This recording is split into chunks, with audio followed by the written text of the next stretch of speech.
நேற்று 2ஆம் தேதி நவம்பர் 2025 ரொம்ப நல்ல நாளாக இருந்துச்சுன்னு நினைக்கிறேன். இந்தியன் கிரிக்கெட் டீம்ஸ்க்கே, அது உமன் டீமாக இருக்கட்டும் இல்லாட்டா மென்ஸ் டீமாக இருக்கட்டும், நம்ம பார்க்கலாம். T20யில் மென்ஸ் அங்கே ஜெயிச்சிட்டாங்க.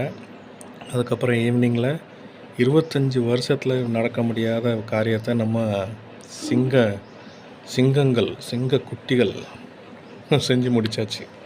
So finally Indian woman team world cup ஜெயிச்சு கையில் கொண்டு வந்தாச்சு. Super match. ஆனால் நான் ஏதோ கூடையில் பயந்துட்டு தான் இருந்தேன்.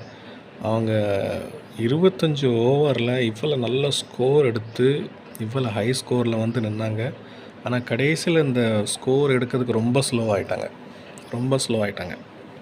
300 இந்த அவங்க விளையாட்டுக்கெல்லாம் எல்லாம் 330, 340, 350 ரன் வரைக்கும் போயிருக்கணும். ஆனால் 298லே சுருண்டுட்டாங்க.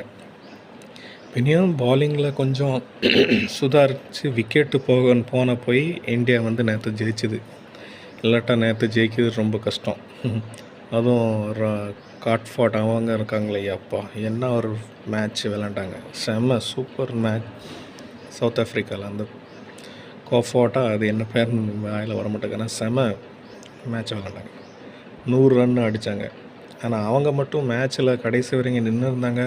அவ்வளோதான், இந்தியா தோன்றதுக்கு வாய்ப்பு இருக்குது. ஆனால் எனிவே ஜெயிச்சாச்சு. நேரமும் நல்லா இருந்திருக்கு. எல்லாமே இந்தியாவோட கைக்கு இருந்திருக்கு.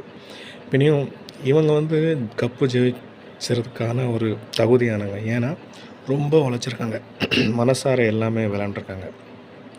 ஆனால் ஒன்று பார்த்துருக்கேன், அவங்க இந்த நம்ம செமிஃபைனலில் ஜெயிச்ச அந்த சந்தோஷம் வேர்ல்டு கப்பில் இல்லாத மாதிரி இருந்துச்சு. செமிஃபைனலில் அவ்வளோ குதிச்சு ஆடினாங்க. அவ்வளோ ஆட்டம் வேர்ல்டு கப் ஜெயிச்சதில் தெரியவே இல்லை. ஆனால்